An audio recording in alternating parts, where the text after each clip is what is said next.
You giggle much more as you get older. As a matter of fact, it's one of the great pleasures of getting old. I was a New York cab driver. I can deliver babies, I can remove bullets, and in a pinch, I could do a little root canal work. Okay, baby. Here we go. Breathe, please. Please, breathe.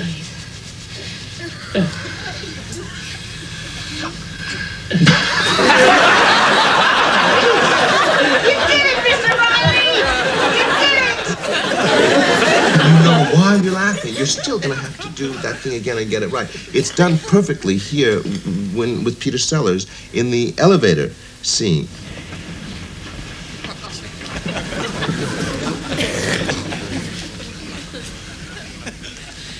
And suddenly Blake said, oh, stop. I got a great idea. Whilst they're sizing each other up, and one's looking like that, and Clouseau's looking like that, and all this sort of business going, the George Raft routine. Someone should break wind, you see. And that would, now they'd all... So we said, yeah, but if we do that, what's going to happen? I mean, how are we going to... Oh, we said, that's all right. I'll say now.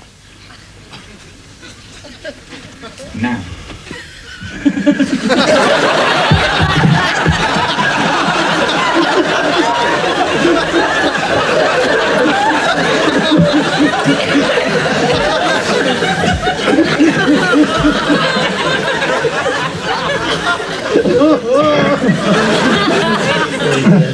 We can do it. We can do it. So that's what started it. And then Blake said, all right, I won't say now. We said, now is the word that's doing it, Blake.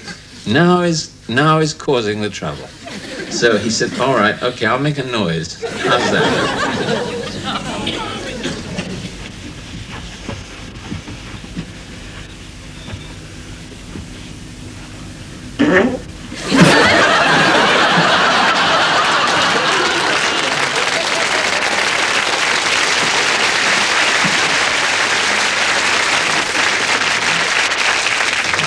As they say in massage parlours, let's just hold it there for a minute or so. The commercial break has to put in an appearance at this point, but after it, Glenda, George, Richard and Peter will continue their true confessions by nominating their favourite among the outtakes we've put together. So let's close this segment of cinematic lowlights with one for which all of them expressed approbation.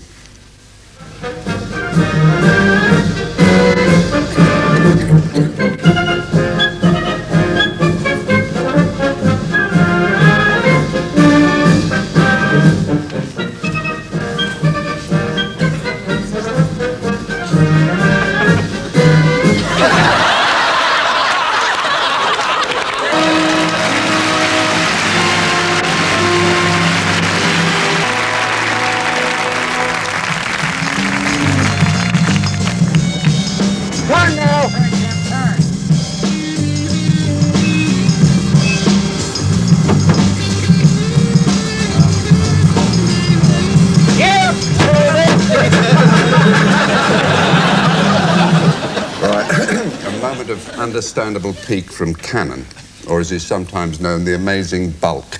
And that outtake was one which, if we interpret him rightly, George Segal seemed to like. That laid me right out there. I just started to scream on that one. I lost control. George isn't always so guarded in his comments, because when we asked him for his favourite scene, he had no hesitation. That guy walking all the way down, you know, and saying, now listen, he says with great authority. Now listen.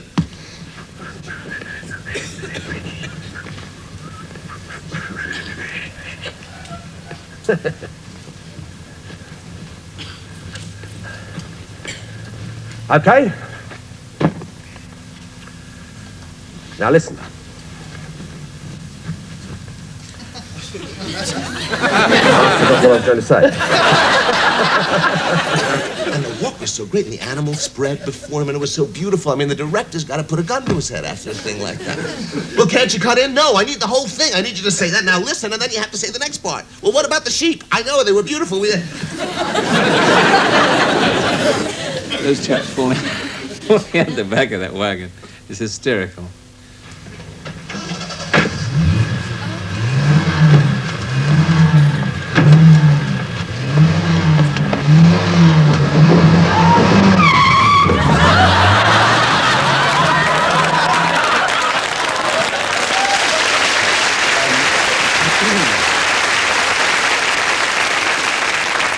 That was Martin Shaw meeting the ground there, but that was only one example of a filmmaking hazard we came across time after time.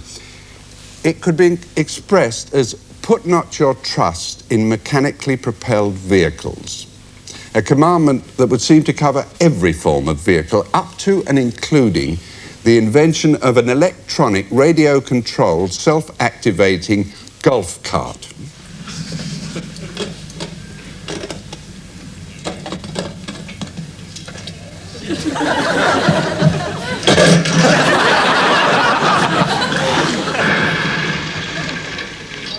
Morning. Morning. Hey. Hank Buchanan. Your car's rolling back, Hank. Thank you, Mr. Spicer. You know, you could lose your license for this. Let's live dangerously.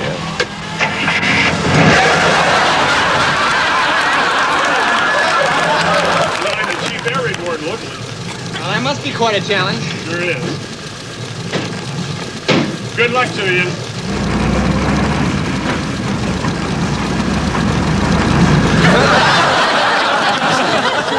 That's all the secrets being shown. There are a couple of moments there from the Waltons. Remember the family that makes the Osmonds look like the Dirty Dozen? But the very brief outtake that was Glenda Jackson's choice took us even further back into television memories. The cowboy one, I think it was Gunsmoke, wasn't it? Ain't no informer.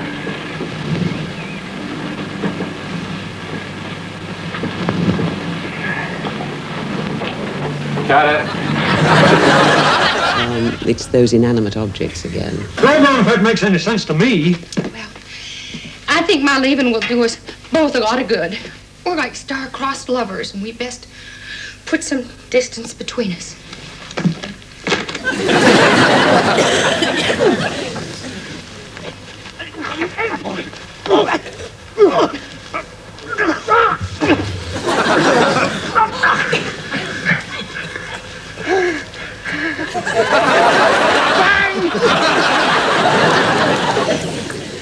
What am I then? Triumph or a disaster? Oh, I am being serious. So am I. It's a solemn moment. Humbling moment when you see your true place in a cosmic scheme of things. You see, it's like you was up there in space, looking down at the world from a different planet. How could the f***ing bear it?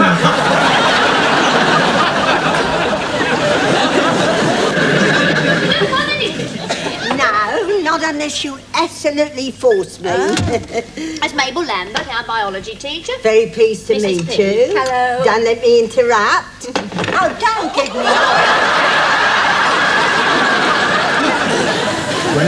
When it came to Richard Harris's choice, he nominated one from a category where we have quite an embarrassment of riches, the environmental hazard. No, I can't do that, Jim. Nothing's as bad as this. Besides, I want to know who our friends really are and what their game is. Sit tight, I'll be back. That's my favorite, that. That's really my favorite. All right. Can we get... There we go. We'll put the fire out, and you'll see something really exciting.